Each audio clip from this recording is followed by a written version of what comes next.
Welcome to this meeting. I'm going to call the meeting to order. I'm Jennifer Sullivan. I'm chair of the Village of Royal Palm Beach Education Advisory Board meeting. This is the meeting for Monday, March 13th, and welcome. We have a very busy house here and outside, so we appreciate everyone's support. I think we start every meeting with a Pledge of Allegiance, so I'd like everyone to stand and we'll lead us off. I pledge allegiance to the flag of the United States of America, to the republic for which it stands, one nation, under God, indivisible, with liberty and justice for all. Thank you. Now we'll have the roll call. Jacqueline? Thank you, Chair. Chairwoman Jennifer Sullivan. Here. Vice Chair Megan Crosby. Here. Nancy Panay. Here. Kathleen Greer. Here. Aaron Franklin. Here. Paula Wilson. Here. Javier Reyes. Here. And Councilman Jeff Amara. Here. Okay, thank you. Well, we can start the meeting, and I know without further ado, we have a big presentation, right? Yes. All right. Principal Amato, nice to see you. Thank you. We have two groups performing today. At H.L. Johnson, we have lots of different clubs, but this is our cheer club. So the first group you are going to see is kindergarten and first grade, and then the second group is second, third, fourth, and fifth. So in just a moment, our kindergarten and first grade Jaguar cheerleaders will be coming in.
Step over there. Dynamite. Ready? Okay! Dynamite. Our team is dynamite. Our team is tick, tick, tick, tick. Boom dynamite. Say what? Boom dynamite. Say what? Dynamite. Our team is dynamite. Our team is tick, tick, tick,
Hi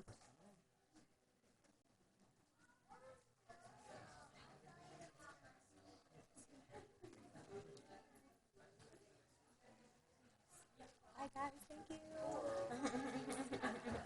See you later, bye Summer.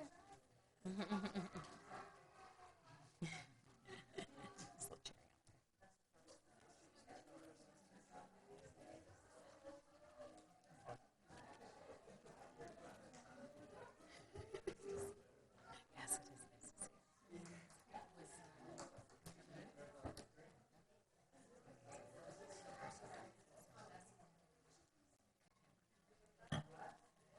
you.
job, ladies.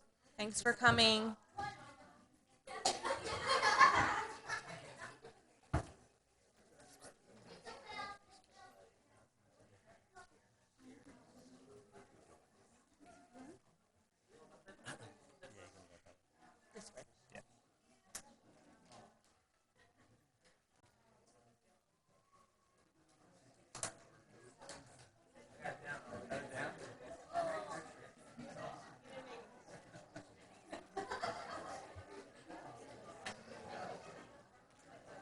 Mama, okay?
We'll give them one more second to file out and take their pictures.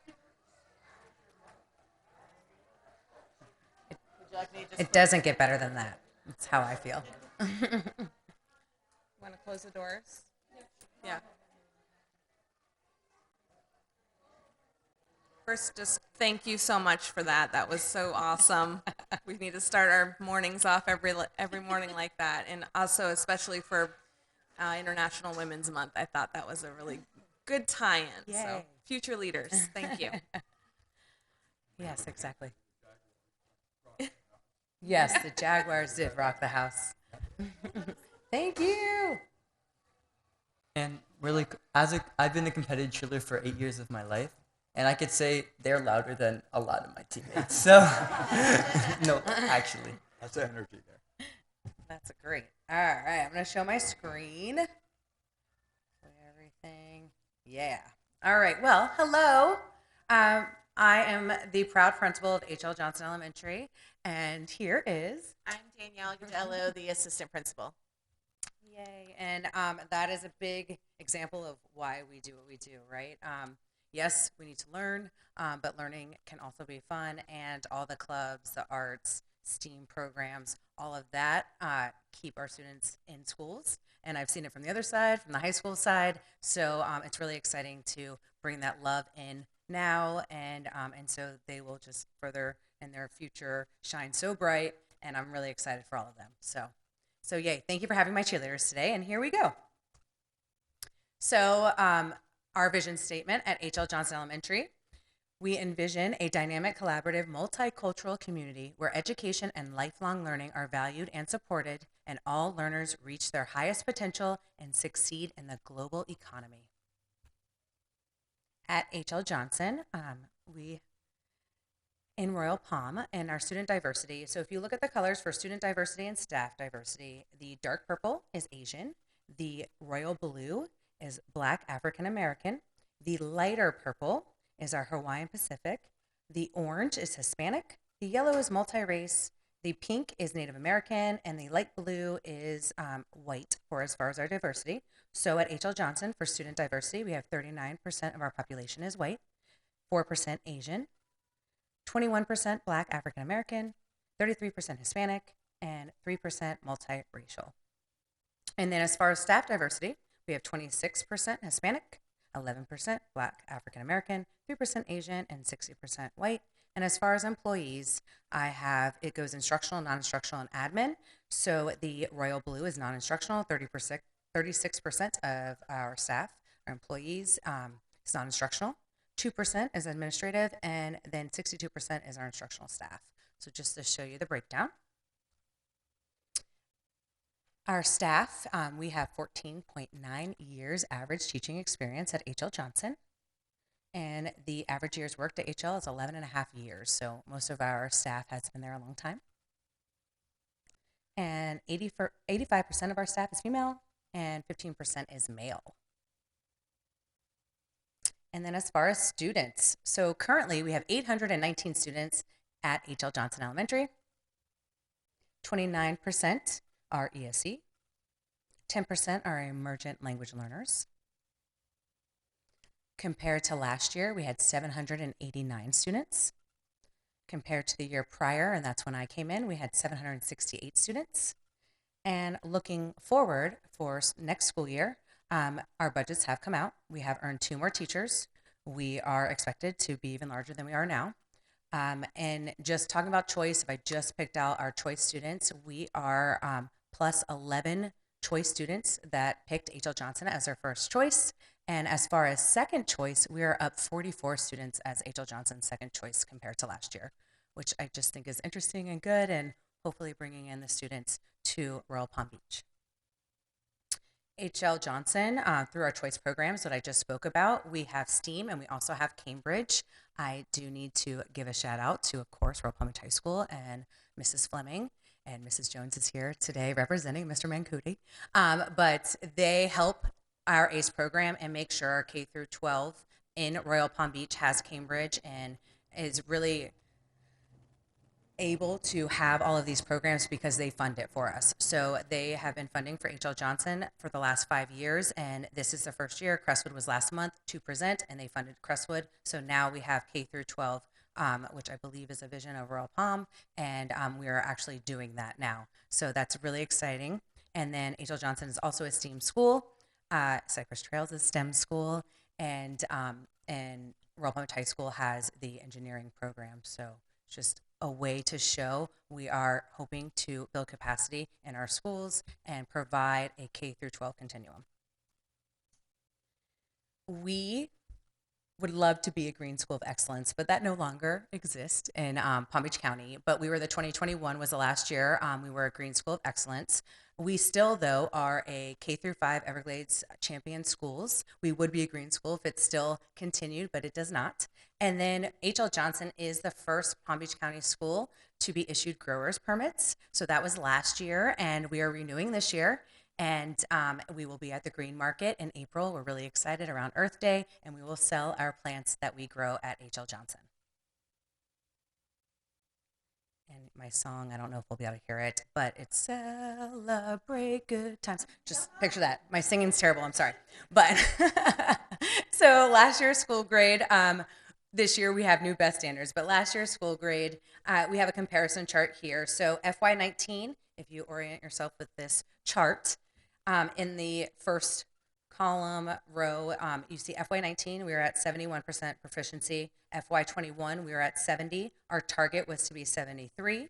Our diagnostics were at 75, but we did land at 73 for proficiency and ELA achievement. Underneath that first table is learning gains. And so at FY19, we're at 72% earned learning gains. In FY21, it was 52%. Our target was to bring it back up to 72% after the pandemic. Our diagnostics did not show well at 45%, but we did get that 75% in learning gains. And you will see in data that I'm going to show you, we have a tendency in December to fall a little behind. It looks like we're not as serious maybe about our test taking, but we, in the tradition of H.L. Johnson, do end up bringing it back up by the end of the year. And if you look at our learning gains for lowest 25%, FY19 was 59% learning gains in our lowest 25. FY21 was 40%. Our target was 59, and we ended up earning 65% of learning gains in our lowest 25, which is a huge success.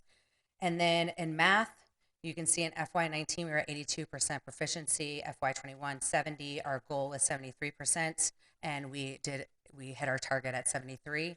For learning gains, 77 at 19. And FY21, we were at 37%. Our target was 77. We did fall a little short at 60%, but it's still a huge growth considering 37% learning gains the year prior. And reading, we practice all the time at home, right? We read with our children. We don't necessarily do math problems with our children at home. So, so that's a win for us. And then our learning gains for our lowest 25% in FY19 was 45%. FY21 17, our target was 45, and we landed at 41% last year, getting a school grade of an A. And if you look at science achievement, we need to build that up a little bit more, but 74 in FY19, FY21 52, and we earned 66. So, in proficiency in science. So, really proud of ourselves at H.L. Johnson, and we're working really hard. And that's just proof of that. All right, so to this year, coming off those school grades, we're really excited. We have new standards, we have new testing, we are going through a lot of changes. And so we decided, because we have the best standards, and we like to think Royal Palm is the best, and H.L. Johnson, of course, being a part of Royal Palm, so we are building the best at H.L. Johnson.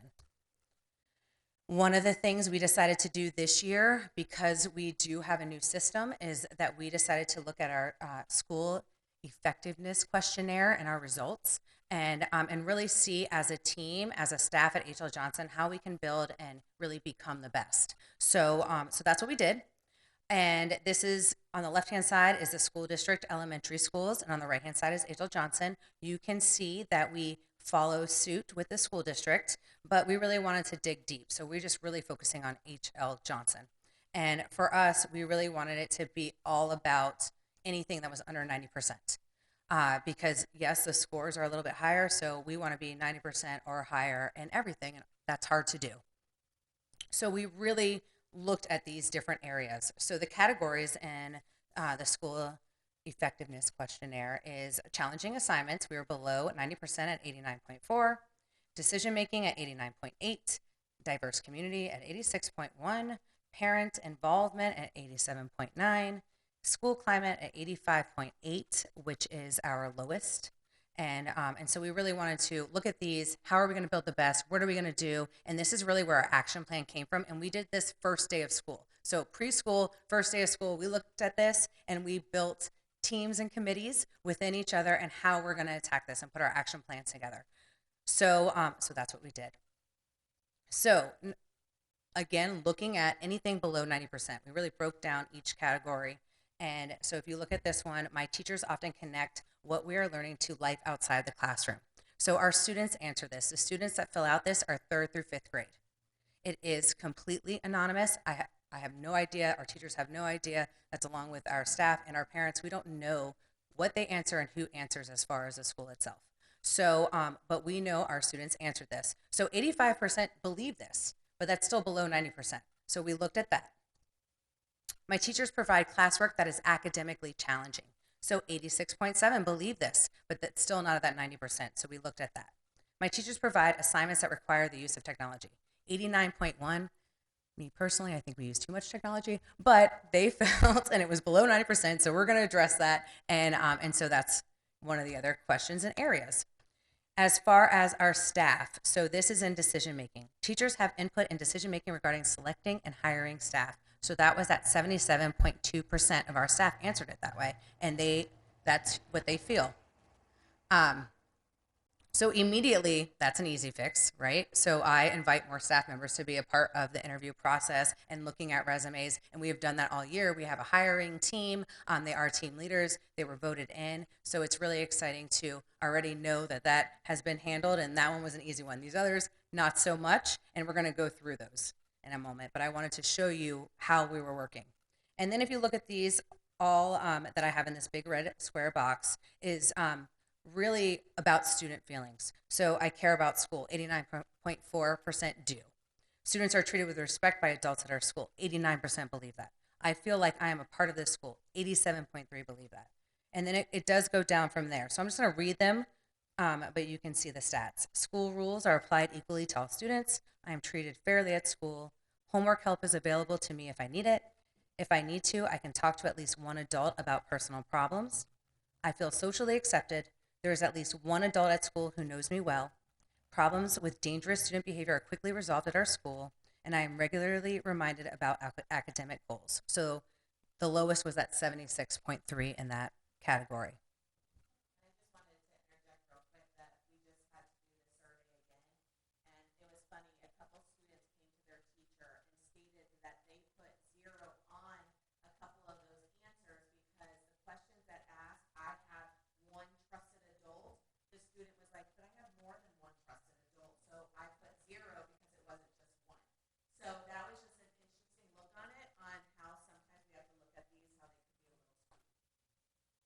that was great. Actually, I'm in a group chat with Miss Getty and Mr. Salter, and I text them that, and like, hey, they said more than one. I was like, yay, and then I was like, but you put 0. Of course, I didn't say that to the student, just thought it, but it's great, and I love they're very open and they talk to us, and we're so lucky. So from that SEQ, how are we building the best? What does that look like? So that from that point, we then moved into topic areas. So we talked about safety. How can we solve these problems ultimately? How can we get these up to 90%? So we talked about safety, relationships, creating, building, and deepening, clear and shared focus, high standards and expectations for all, high levels of communication and collaboration, solution-based, talked about our new best standards that was on everyone's mind at this time, and then construction. Jaggy in this picture, you can see, has a hard hat on. H.L. Johnson is undergoing different construction right now, and we'll get into that later. But these were the things that we came up and were on based on SEQ and just on our mind. And so I'm going to talk about that from here. So safety. So students feeling safe, parents feeling safe, all around. The school district put money into Centegic, so every school has all of this equipment. I believe it has been talked about, but every school district employee does have a Centegic badge. At any time, we can push the button so many times, and it tells us what kind of emergency is happening. So much so that when you're on a school campus, it will locate you immediately on that campus, and we know exactly where that threat is or if something is going on. So that was an easy thing that the district provided for us on all of our campuses. And we did a training. We gave this out. We did trainings with all of our staff members so we all know how to use it and what is expected with this to make sure that our campus remains safe. And then, of course, we have PBS, which is positive behavior supports. So we found that, yes, we teach this to students all the time at our school, but we don't necessarily teach our stakeholders. So we really involved parents. We did a lot in preschool with our parents. We had meetings. We invited our PTO board members into the first day meetings to talk about these things, and but just what it looks like to be a Jaguar. So your Jaguar voice levels, 0 to 5. We go by numbers. So if you're in the cafeteria, your voice should be a number 2. So just an example of that. So our students know voice level. If you're on our campus, you will hear our voice level should be at a 0, our voice level should be at a 2. You will actually hear that on our campus. Every single day, we talk about our school-wide expectations, which is pause, practice respect, act responsibly, work together, and make smart choices every day. So I say that every day on the announcement. We talk about it. There are posters all over our campus, but that is what we expect from our students and from our adults at H.L. Johnson.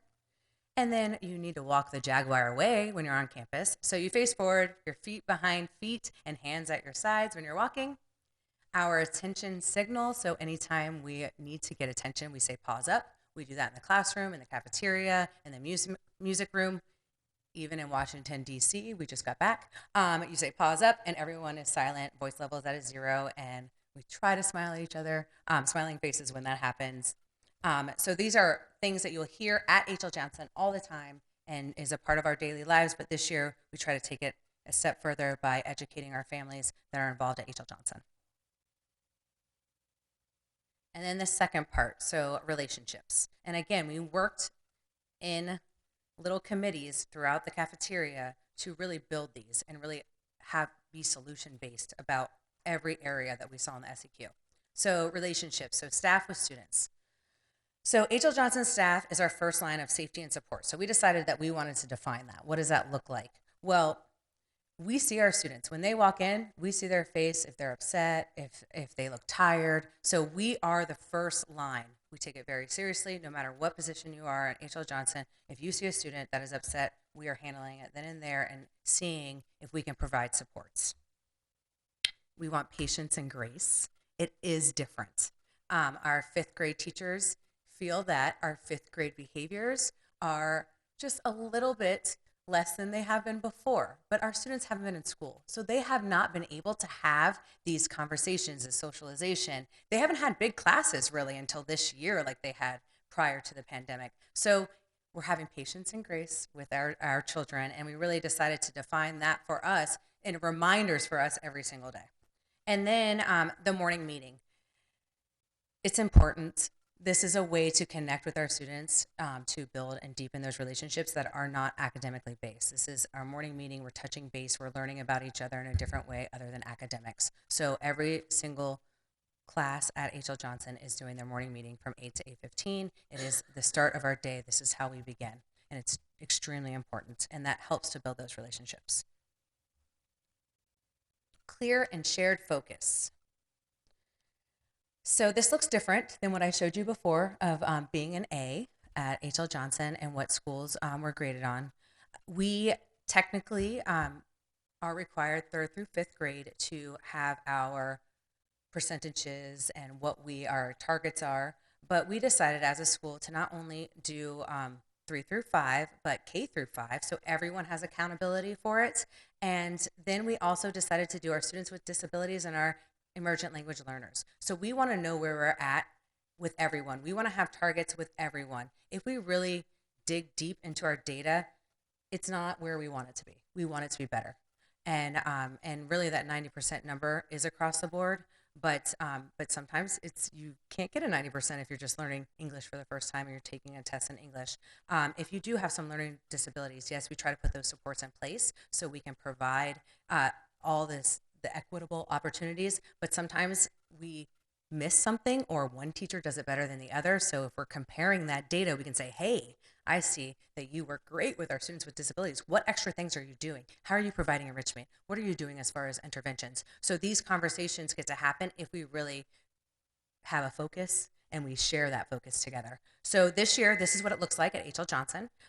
So we have, of course, our FY22 in the first column, and then our target. So when we made this, remember we have our new tests, and it's a baseline year, really.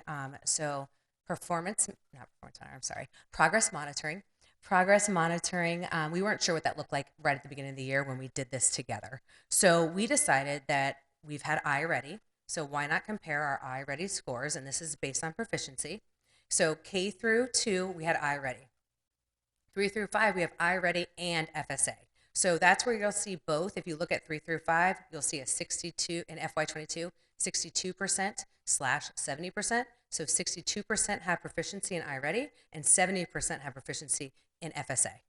So we were just trying to really have something to compare to, and we knew we were going to have iReady, and so we could definitely compare that. But with our FSA, we weren't sure what our progress monitoring looked like, so we thought we'd just put both on there. So this is how we are seeing if we are making the progress towards our goals.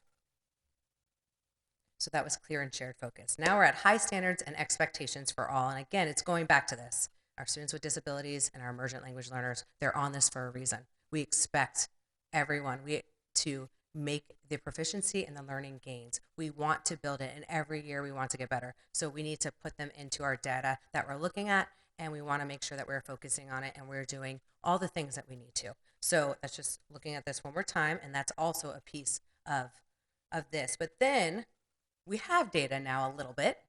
And so this is our STAR literacy, and this is our progress monitoring 1 versus 2. So the green is progress monitoring 1, and the coral color is progress monitoring 2.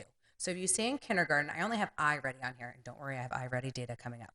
But our goal is 91% to be proficient from kindergarten. Last year we were at 88. We believe we should be able to grow 3%. We hope, and we want to, and we want to get better every day. So you can see that in December, when we took our progress monitoring 2, in kindergarten, we were at 71.8 proficient based on progress monitoring 2. In first grade, we were at 69.2%. You can see we're a little down from progress monitoring 1 to progress monitoring 2. Also, when you look at this data, remember, we're kind of comparing apples and oranges, right? So this is on track. So this means that 69.2% of our first grade students are on track to be proficient in progress monitoring 3 is the hope. So, and you can see our comparison compared to the district. So school percent on track, district comparison on track.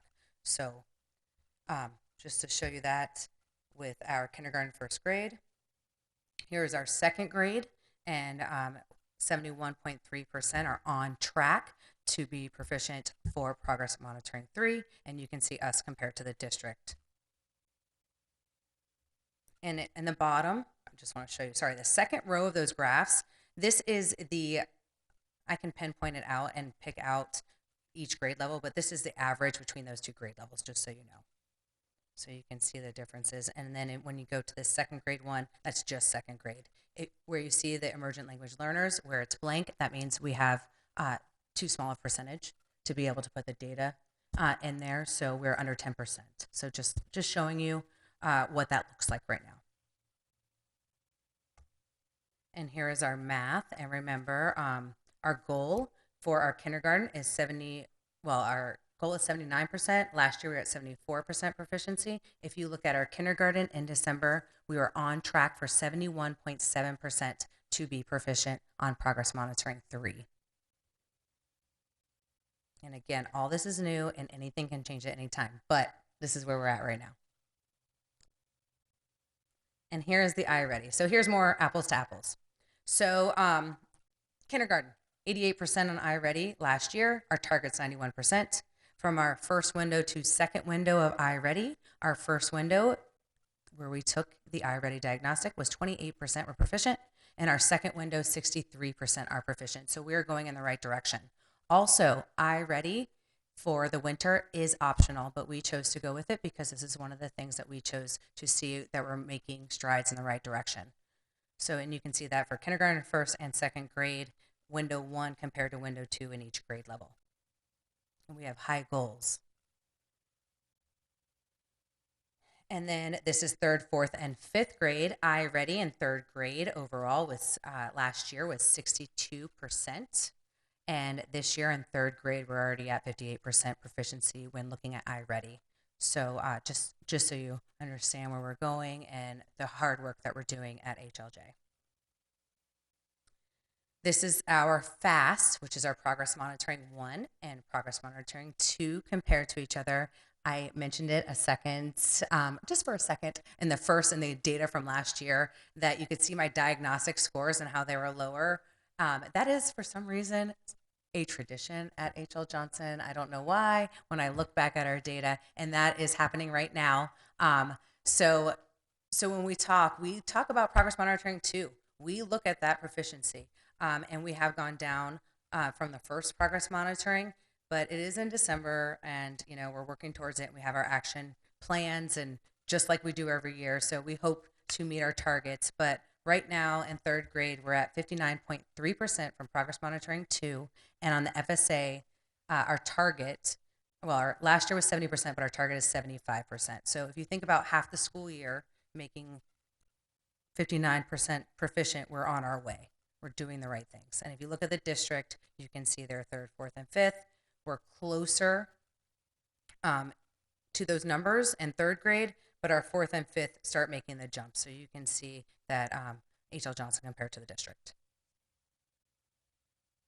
And then iReady. This is our iReady math for third, fourth, and fifth. And again, math is tough because we don't practice that all the time at home. So you see from window 1 to window 2, we are making those gains. If you look at third grade, window 1, we were at 19%, but window 2, we're at 38%, which is doubling it. So that's what we want to see, and we want to keep growing. And then here is our FAST. And we have AMP. So our fourth grade AMP students, they are in the fourth grade mix of this percentage of on track, but they will actually be testing in the fifth grade because they will have they're basically taking a fifth grade class. And then you see sixth grade at 100%. That's our sixth grade AMP. And H.L. Johnson, we have great AMP teachers. We're really lucky this year in third grade. We exposed all of our third grade students to AMP math through Unit 12. And then Unit 12, we made the decision in some classes and some students that we would stop AMP because they're struggling for sure, but we had more exposed. So we're hoping that because of that exposure, they'll do better and better in math. But our AMP teachers are amazing, and we are in the top 3. You have to go check Florida DOE and see it for yourself. But we're in the top 3 the last 5 years. So last year we were number 2 for the entire state, and so was Panther Run, which is in Palm Beach County, which is awesome, in Wellington School. So just really neat. And again, our teachers are really working hard, and we're digging through our data, and we leave no student out. We are our students with disabilities and our emergent language learners. You can see on some of these, we have 0% made proficiency of our emergent language learners, and we really want to be at 50%. So that's a large goal, but we feel that they're worth it, and we want to make those goals and strides.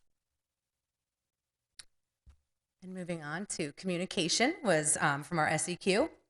And so this year, we've decided that we're going to check our emails at least twice a day, and one of the times in the morning as soon as we get in. We want to make sure we don't miss any communication with our families or our students. So that was one of the things that the parents talked about when they did the SEQ. So that's number one. First thing in the morning, we're answering those emails.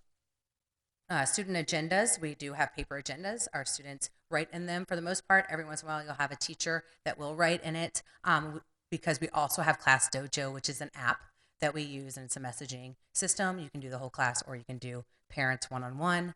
I do worry about this with boundaries, because this is one of the ways that I think some teachers sometimes are burnt out, right? There's always a way to get to them. And if you have the app on your phone on a Friday night where you should be with your families at 8 o'clock, a parent, may text you and have a question, but sometimes we can turn it off, right? And if it's after school hours and it's something that is not super urgent, why not wait? And so it's both sides. It's teaching everyone that, but boundaries is hard when you have your cell phone connected to you all the time and it feels like you're always working. But I do want to remind that we all have our lives. We want to live a balanced life. We want to keep our teachers as long as possible. And I want that 11 years to go up, up, up as far as an average of H.L. Johnson. And so we talk about boundaries and with all of our stakeholders and Class Dojo. And sometimes the text message comes off wrong. So the tone isn't always great. So let's call, and let's call during the school day if we can, because sometimes we just need to hear a voice and not a text message, and we didn't mean it that way, and maybe it came off that way, and vice versa. It's a relationship, and it's just communicating the best we can, coming from a place of love. We continue Google Classrooms at H.L. Johnson. I do not believe we will close down schools again, but just in case, educational continuity is super important to us. That is a part of a student's well-being and being able to go to school every day and communicate with their teachers and their friends. So we keep Google Classrooms. All of our teachers do have Google Classrooms for every class that we have. And then, of course, parent conferences. We are going back to face-to-face more and more every single day, although being virtual is so convenient. So we still have a lot of virtual parent conferences, but we do have face-to-face conferences also. And we try to do this, if it is academic, we try to do it at progress reports before anything goes on a report card. An elementary report card, yes, it's different than a high school report card, but we still want to give every opportunity for that child to learn that standard before anything is written on a report card. So we try to do that at progress reports, definitely have those conferences, but anything behavioral or well-being wise, we'll have a parent conference anytime. High levels of collaboration. So we ask for 90 minutes a week, and my teachers, the biggest question, and even Danielle, we're going over this presentation today, and Danielle's like, you're going to get why don't your teachers fight back over 90 minutes of time together? And PLCs are not mandatory, and I just think they think it's the right thing to do, and it's what's best for students. So they do it. So they're amazing, and obviously a school cannot survive truly without their teachers. So we have a team leader and a PLC leader. Our team leader, we have CPMs, which are common planning meetings. And this is really planning focused. This is our unit planning, our assignments, our monitoring. How do we monitor for learning? Our assessment development, our instructional strategies. Is this strategy working? Our question stems, the materials we're going to use, how technology is going to be involved, because that was under 90%, so we talk about it. Although I like physical engagement, I can't help it. I love paper pencil. I want to see it. I want books in front of everyone. And then activities, our Cambridge activities and our STEAM activities. We have monthly activities, grade level wide, hitting both of those, even though we have a STEAM fine arts. And then our PLCs are all data focused. So this is really where we're taking those assignments and we're analyzing the student work and we're analyzing the assessments. We're putting in our interventions into place. Who is not meeting our enrichment? Who is going above and beyond and needs more, as well as our monitoring. So we always do plan, do, check, act. And we want to see that happening in the classroom when we walk in and we do our observations or we're just coming to visit. We want to see that happening actively. But after you take a test and it's lagging data, what are you doing? How are you acting on this test? What standards weren't met? Was it class-wide? Was it just the student? What are we doing?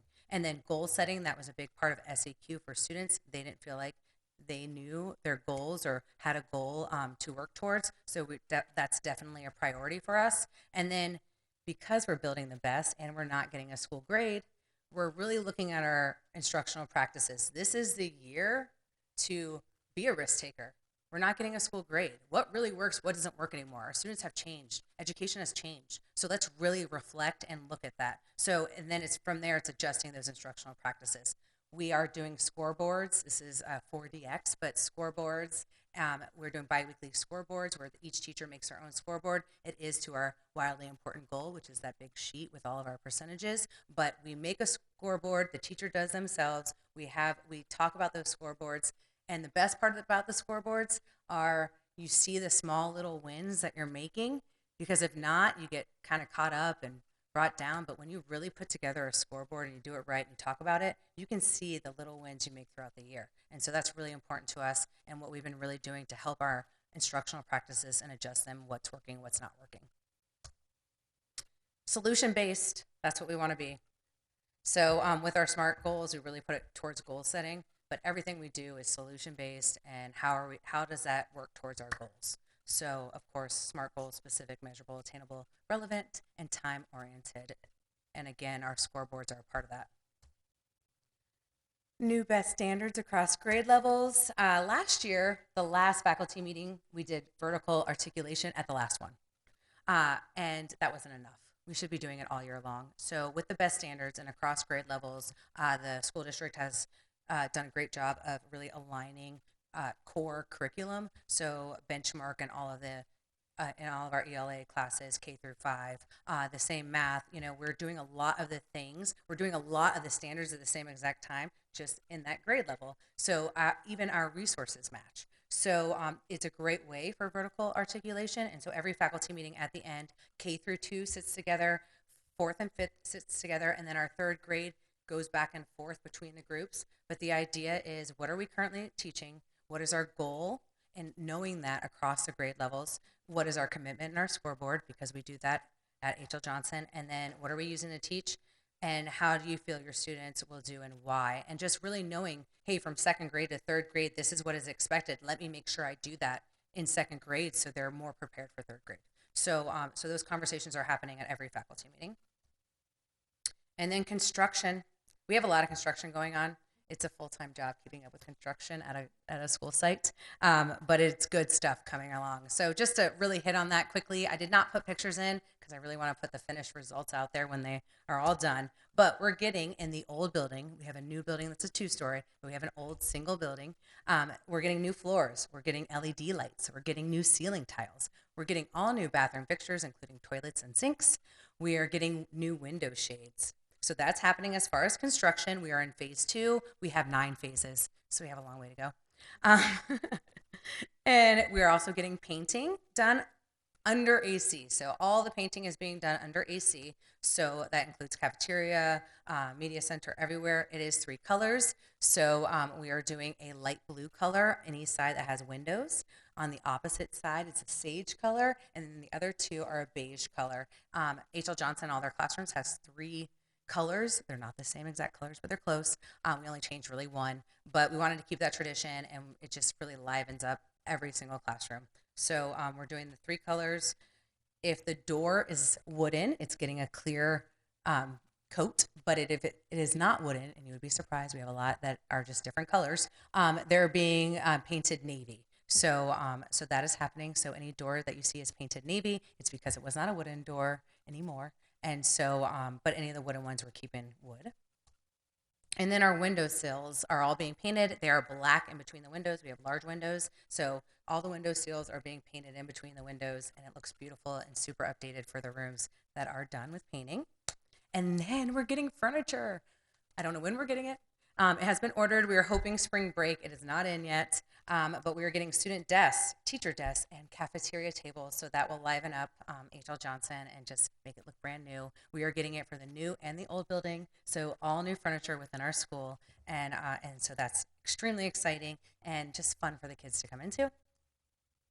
And so just to show you all the different ways that Jaguars are continuing to build our best and really the areas we focused on, and we take the SEQ very seriously, and we want to be our best for our future, which is all the students in front of us.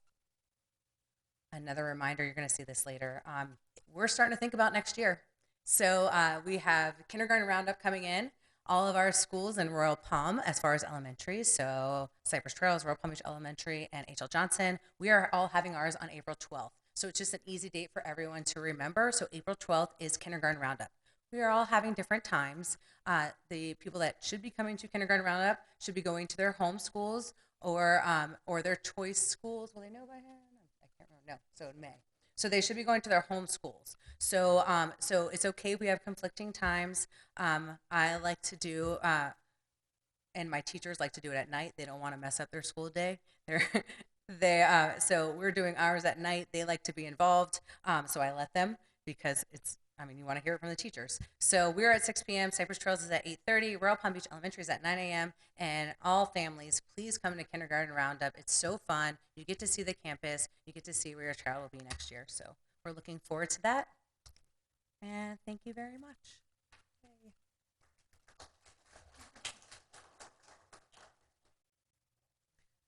All right, thank you for that thorough presentation.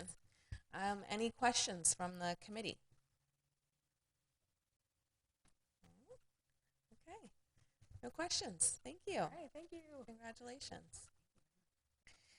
Okay, back to our agenda. We have our report from the Central Region from the school district. Ms. Haynes.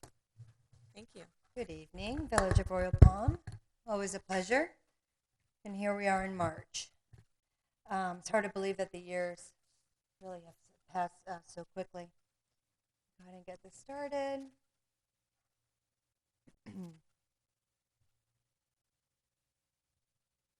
Oh, here we go. So greetings from our Superintendent Burke, also Deputy Superintendent Tierney, and the rest of our team is here this evening. We have several of our administrators that are here representing, as well as a wonderful presentation from H.L. Johnson and the kids and whatnot, so thank you for that. Ms. Andrews is here with us this evening, as always, and representatives as well from Royal Palm Beach High School, since Ms. Fleming was unable to be here. So we have a group here that's here to provide input and provide updates. Of course, I always get started by sharing our strategic plan. Then we're currently working on the action steps in order to be able to implement those initiatives and meet the objectives. So now we're going to go ahead and get started with our tour of our Royal Palm Beach schools, starting with Cypress Trails. Principal Salter is sharing some of the highlights for this past month. Cypress Trails hosted the annual Family STEM Night. As we know, Cypress Trails is a STEM school. Families participated in hands-on activities and learned about robotics from PBSO team. And we also want to thank our teachers and volunteers from Royal Palm Beach High School and also Wellington High School for supporting and helping out. You see the great pictures of all of the work. That's always a fun event. Always a fun event. Oops, went too fast. Also at Cypress Trails, they had their yearbook cover contest. You can see the picture of all of the winners by grade level that are pictured above. And then the 5th grade winners will be featured on the front and the back cover of the yearbook. Moving on to H.L. Johnson, you heard from today from Dr. Amada Kucharski. Great things that are happening at H.L. Johnson. In addition, H.L. Johnson's Random Kinds of Kindness Week. Jaguars love to be kind and they love to cheer, like you heard this evening. But these are some of the different ways in which they are conducting some random acts of kindness. Also, too, SACME Elementary Olympiad. You see the students with the mousetrap car competition and water bottle rockets. And there's their team. I remember those days as well. And then tonight you also heard about students growing the different vegetables, and there was some sampling of the lettuce, tomatoes, and papayas. And also many other events coming up for the month of March, and those are some of the events listed on the calendar, as well as it was mentioned this evening, this month is Women's History Month. Moving on to Royal Palm Beach Elementary with Principal Gaddy. The Bobcats participated in the Autism Speaks Walk on Sunday, March 5th, and also the school was recognized as a top school in Palm Beach County by Autism Speaks for its representation. Also, the staff are participating, which I thought this was so unique and fun, in a Bobcat March Madness, and everybody talks about March Madness right now with basketball, but over at Royal Palm Beach L, everyone is assigned to one of 12 teams. No one from the same grade level is on the same team, and each team has chosen their team name and are competing in a basketball tournament each morning on the morning news. This is a great way to continue building their team and team building activity leading up to spring break, starting everyone's day with lots of laughter and competition and getting everybody super ready and in a great mood to receive all of our students for Learning for the Day. As Dr. Amado Kucharski shared a little bit earlier, Step Into Kindergarten, this is a district-wide approach at recruiting and ensuring that our students are registered. So the entire district during the week of April 10th to the 14th is geared up, and that's when all of the different kindergarten roundups have been scheduled throughout the entire district. So every single elementary school will be hosting theirs that week. And as you can see in the Village of Royal Palm Beach, April 12th is their day that they have selected. And as Dr. Armando Kucharski has shared, there are 3 different times: Cypress Trails at 8:30 in the morning that day, followed by Royal Palm Beach L at 9 a.m., and then H.L. Johnson at 6 p.m. But this is really our way of our district to be able to ensure that our parents are aware that it's time to register their children. And for those students that have not had the opportunity, or parents have not had the opportunity to partake in the VPK programming, which is super important to really prepare our students to have a successful start to kindergarten, give them a reminder that there is another option for the summer session program to be able to catch up their students and be ready for, to be better prepared to start kindergarten effectively and ready to go. So all families of incoming kindergarten students are certainly encouraged to attend, and they will also be able to complete a registration process as well. Before I move on, there will be an online registration process too available for our incoming new students into kindergarten. So there's going to be more information provided. But just wanted to make sure that I do share that information, as well as a QR code, or even if you, if parents want more information about how do I know if my child is ready for kindergarten, there is in our district website an ability to be able to, it's palmbeachschools.org/kindergarten, and it gives you some benchmarks, some readiness expectations of students that are deemed ready to begin kindergarten. And it's all listed there in our school district website. The parents, once they also register, will be provided that information as well this year, which is a little bit different than in the past. We really want to be able to make sure that our students are ready and get a head start. Moving over to Crestwood Middle School with Dr. Nans.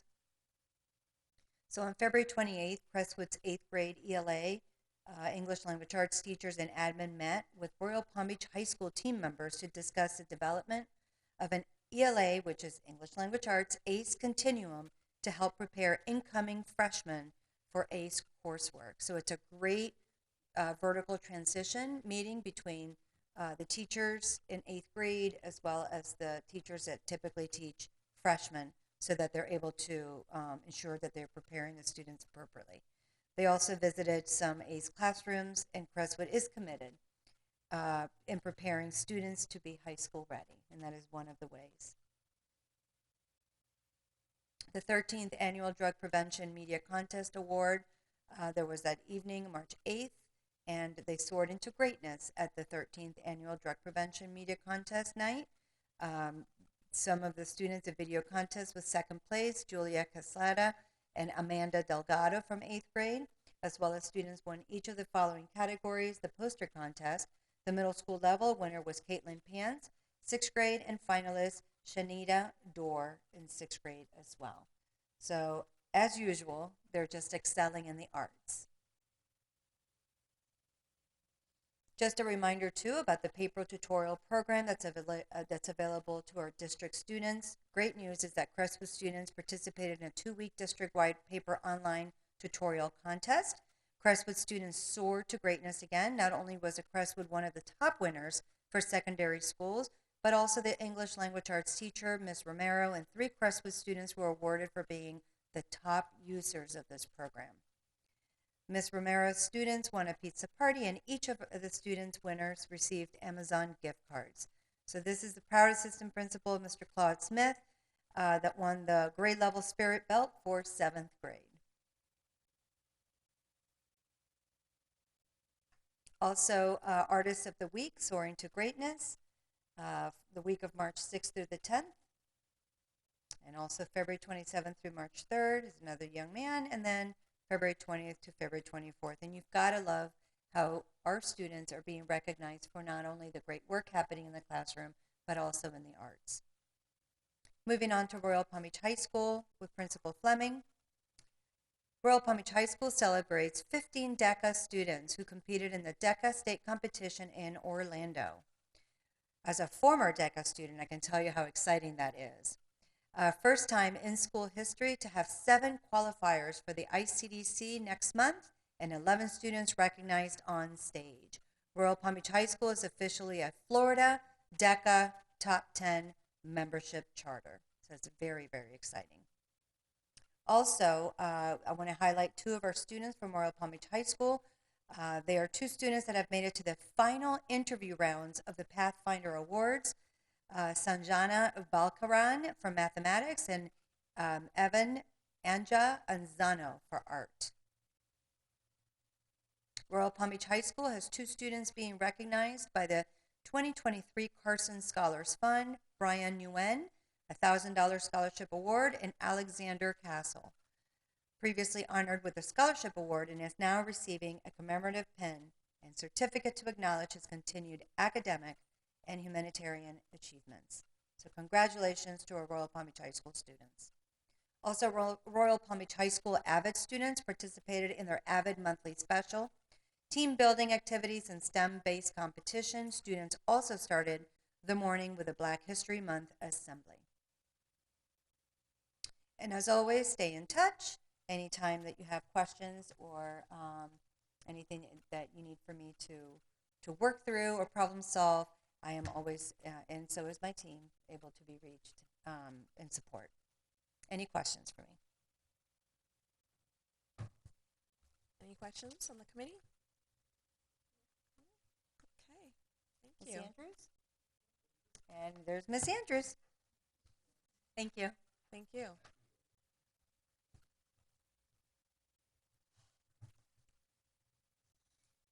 Good evening to Royal Palm Beach High School Advisory Board, Chairwoman Sullivan, Vice Chair Crosby, all of the board. I always like to do a shout out for Javier Rivas, our student, and certainly Commissioner Amaris, who is everywhere.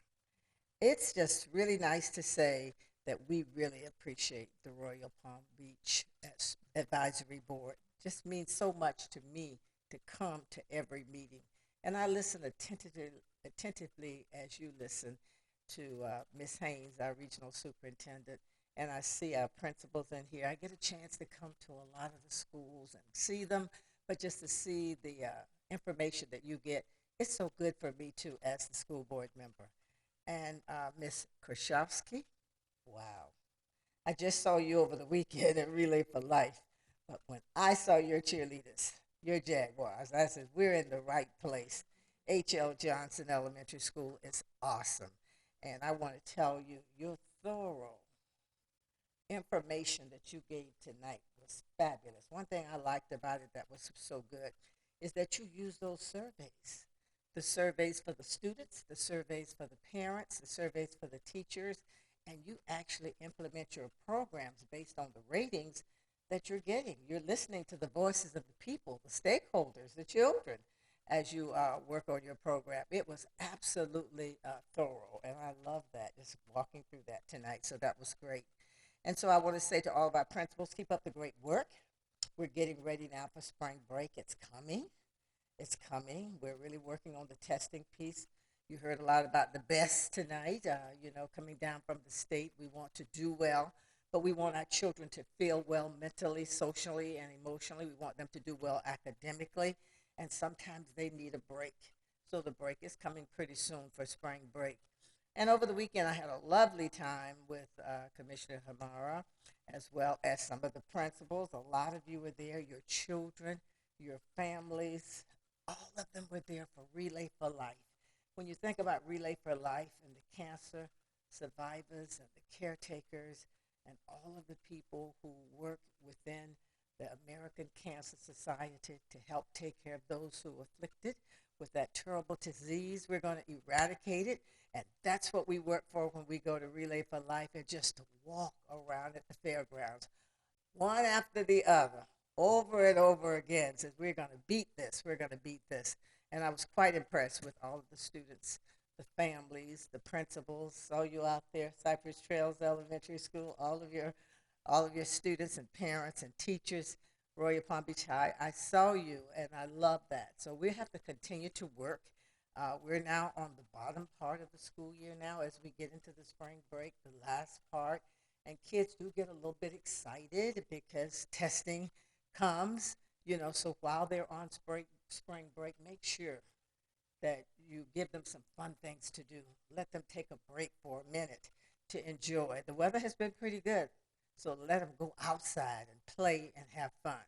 And I bring the greetings from the superintendent and all of the school board members. We're just so excited to be a part of the Royal Palm Beach Village family, and our schools are awesome. And when they do their reports and you see them up there, you see the great things that are happening each and every day at our schools. Any questions?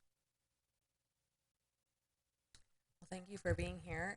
I just wanted to mention, I don't know if you were able to travel to Tallahassee last week, but I was up there for Palm Beach County Days, and I spent some time with the superintendent and with Jay Bodges. So we were talking about Royal Palm Beach schools. We were talking about your service, and just had a lot of nice things to say, and it was just really nice to be up there with him, and he's a great leader for our school district for sure.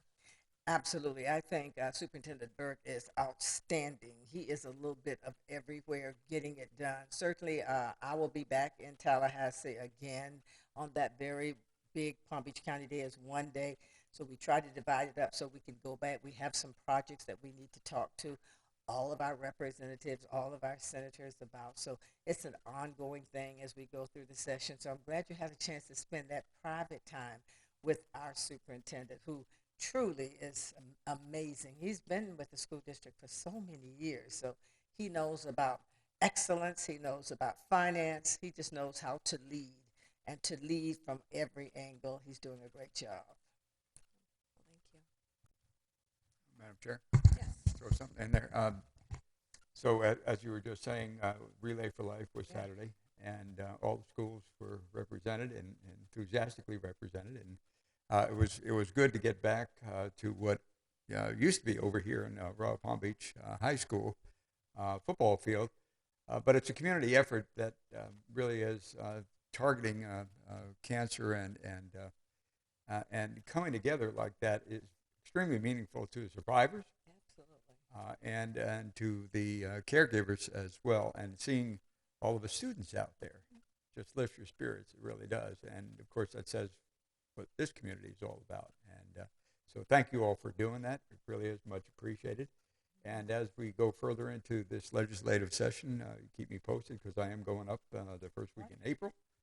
And I, even though my business is mostly from a municipal kind of a point of view from the Florida League of Cities, my intent is to cover everything I possibly can. So keep me posted.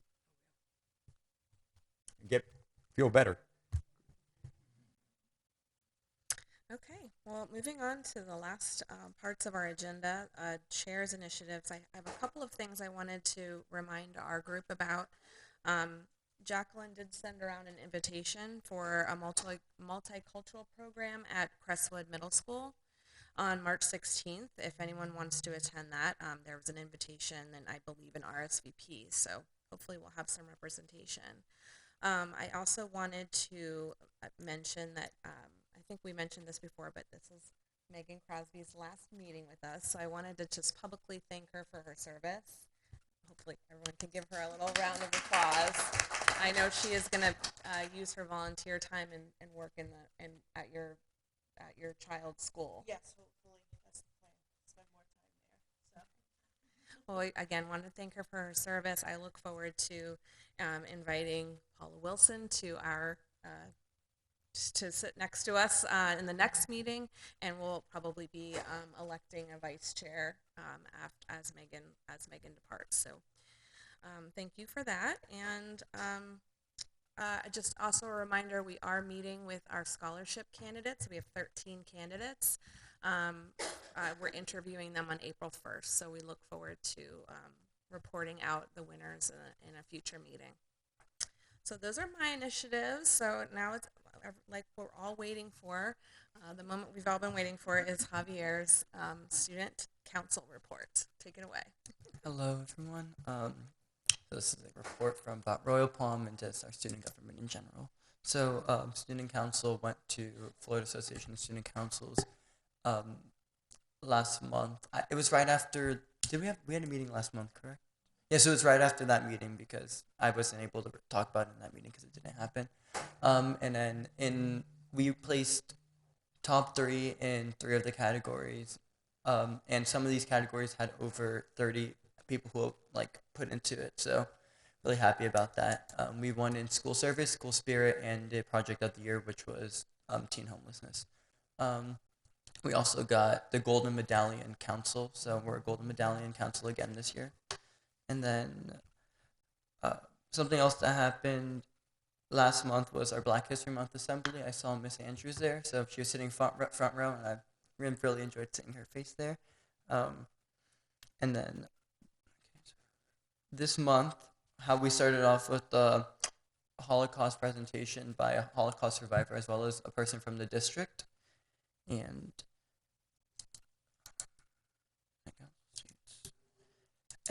in our drama club, we just had the SAC meeting, and 6 to 7 of the students in our drama club will be going to Tampa for a drama, student council, big, competition, a big drama competition.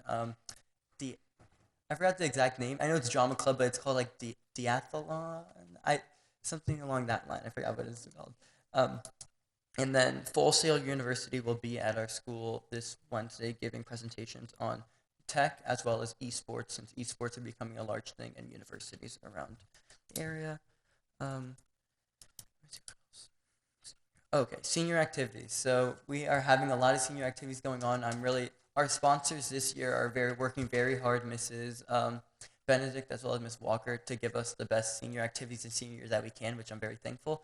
We're actually having a whole day we rented out the trampoline park in Wellington for only Royal Palm Beach High School seniors. We are getting a big senior breakfast. I'm pretty sure it's at the Cultural Center over here.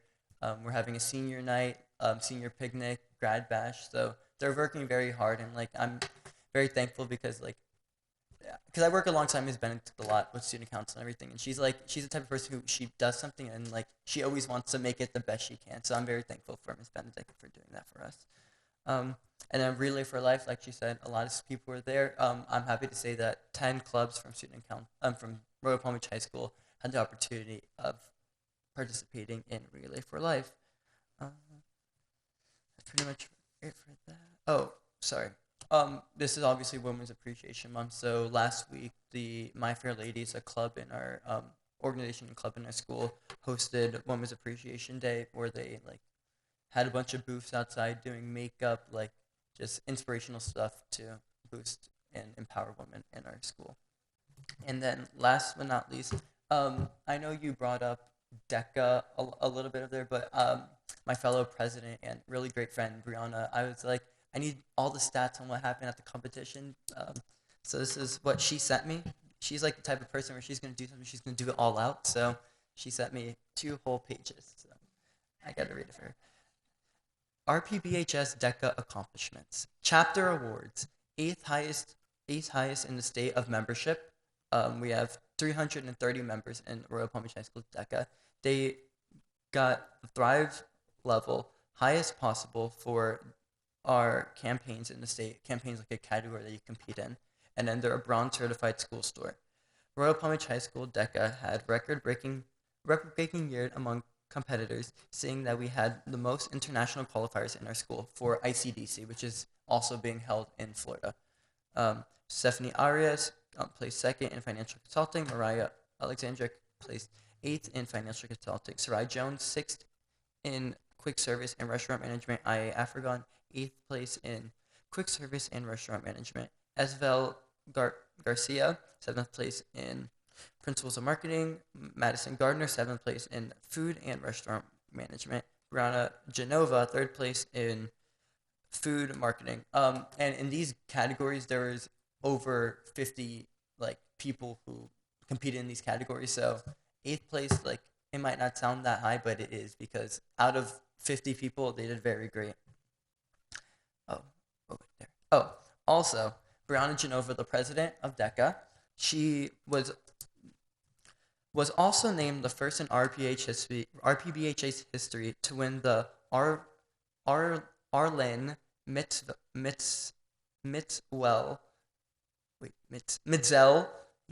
Honorary Scholarship, a competitive DECA state scholarship. So she was the first in Royal Palm Beach history to award a state DECA scholarship. So a lot of good things going on with our academies at our school. Yeah. Thank you. Awesome. Congratulations. Okay, statements from the public. Oh, there's the parents left. Okay.